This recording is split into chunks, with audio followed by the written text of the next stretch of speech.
The battlefield was finally quiet. Smoke hung in the air, heavy and acrid, curling above the ruins of what had once been an outpost. Human and alien bodies lay scattered alike, silent testimonies of the brutality that had unfolded. Captain Elias Renford leaned against a crumbling wall, wiping grime and dried blood from his forehead with the back of his hand. He was alive. Barely. His squad hadn't been so lucky. From the shadows across the war-torn courtyard, something shifted. The sound of metal scraping against stone carried over, followed by the slow, deliberate steps of armored boots. She emerged, tall, radiant, and unmistakably alien. Her armor shimmered with faint violet highlights beneath the soot-covered sky. The segmented plates moved like flowing water as she walked, revealing the intricate artistry of her people's craft.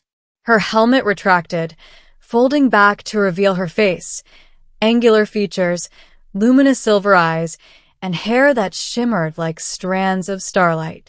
She was a commander. He could tell by the markings etched into her pauldrons. And she was not just any soldier of the Vayari Dominion. She was their champion.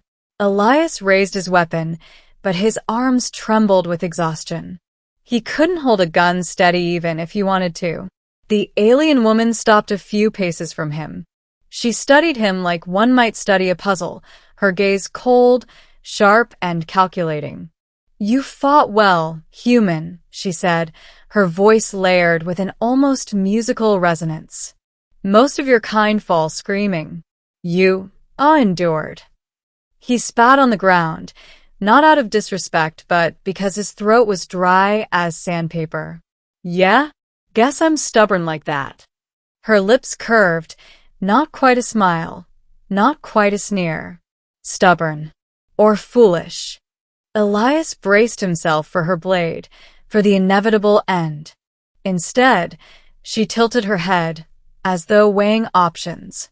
Then, with a voice almost teasing, she asked, "What do you want, human?" The question hit him harder than a plasma round.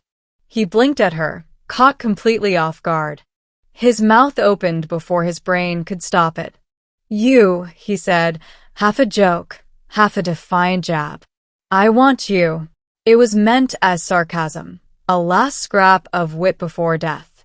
But the moment the words left his lips, her expression changed. Her eyes widened slightly, surprise flashing across her face. Then, slow as the rising sun, her mouth curved into a smile, small, dangerous, but unmistakably real. And then, without a word, her hands rose to the clasps of her chest plate. Click. The first piece of armor slid free, the beginning of something impossible. Elias thought he was hallucinating. Battle fatigue, blood loss, head trauma, something had to be messing with his perception. But she kept going. The plates of her armor unlatched, piece by piece, clattering softly against the ruined ground. Beneath it was a form that was both alien and familiar. Musculature finely honed, her skin smooth and faintly luminescent with pale lavender undertones. "Wait, what are you doing?" Elias rasped. Her silver eyes locked onto him, glinting with a strange intensity. "You claimed me. Is that not what humans desire? To conquer?" He almost laughed. "Almost. That's not what I meant." "Then explain," she challenged, her voice low. "Explain why, when asked what you want, you chose me." The silence between them was heavy, filled with smoke and faint groans of distant wreckage. Elias shifted against the wall, suddenly very aware of how vulnerable he was. "Because," he said finally, "I'm tired of war. Tired of killing. And you standing there alive, not trying to cut me down. It's the first time in years I've seen something that felt different." I just said the first thing that came to mind. For the first time, her expression softened. Not much, but enough to notice. She crouched down to his level, her now unarmored figure dangerously close. "You are strange human," she murmured. Strange and bold. A dangerous conversation. Her name was Kalira, commander of the Veari Dominion's Third Fleet. She did not kill him. Instead, she stayed, out of curiosity, she claimed. Humans fascinated her, though she had only ever seen them as enemies. Elias was the first she had spoken to without the hiss of weapons between them. Hours passed as they remained among the ruins, each too exhausted to move far. She asked him about humanity, not about military tactics or strategies, but about music, about families, about why humans laughed even when their world burned. He answered cautiously at first, then more openly. He found himself telling her about Earth's oceans, about the taste of fresh bread, about how sunsets painted the sky with fire and gold. In return, she spoke of the Veari homeworld, a place of crystalline skies and forests that glowed under twin moons. She described rituals of honor, battles fought not just for conquest but for legacy, and songs sung in languages older than stars. It should have been impossible.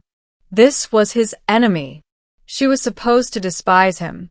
And yet, she listened. And worse, he found himself listening too. The turning point. By dawn, Elias realized something terrifying. He didn't want her to leave. But war left little room for wishes. A scout drone buzzed overhead, red lights scanning the wreckage.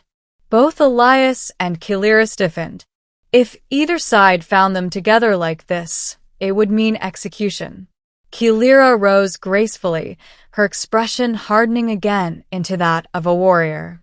She retrieved the discarded pieces of her armor, but instead of putting them back on, she held them under her arm. She turned to him. "This cannot last. When they find us, I will be expected to bring you as prisoner or proof of your death." Elias clenched his fists. "And if you don't?" Her eyes narrowed, silver burning like molten metal. "Then I will be hunted as a traitor." The choice hung between them like a blade. "You asked me what I wanted," Elias said quietly. "I wasn't lying. I want you. Not as a conquest. Not as some trophy. I just want you to see me. Not as an enemy. As me." Her breath caught, just slightly.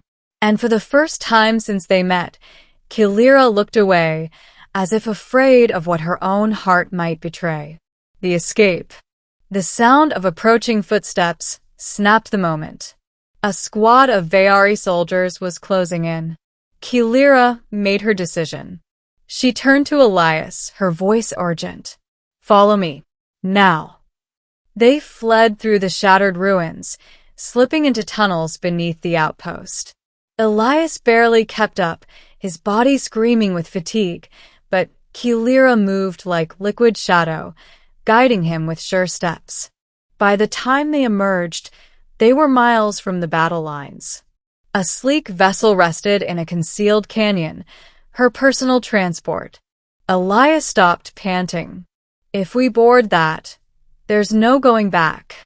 Kalira met his gaze, the violet dawn light gleaming against her skin. "There was no going back the moment you said you wanted me." And then, against every law, every oath, every chain of loyalty, she extended her hand. He took it. A new future. Days later, the galaxy would whisper of betrayal. The Veari Dominion would brand Kalira a deserter, a traitor. Humanity would question Elias's loyalty. Both sides would want their heads.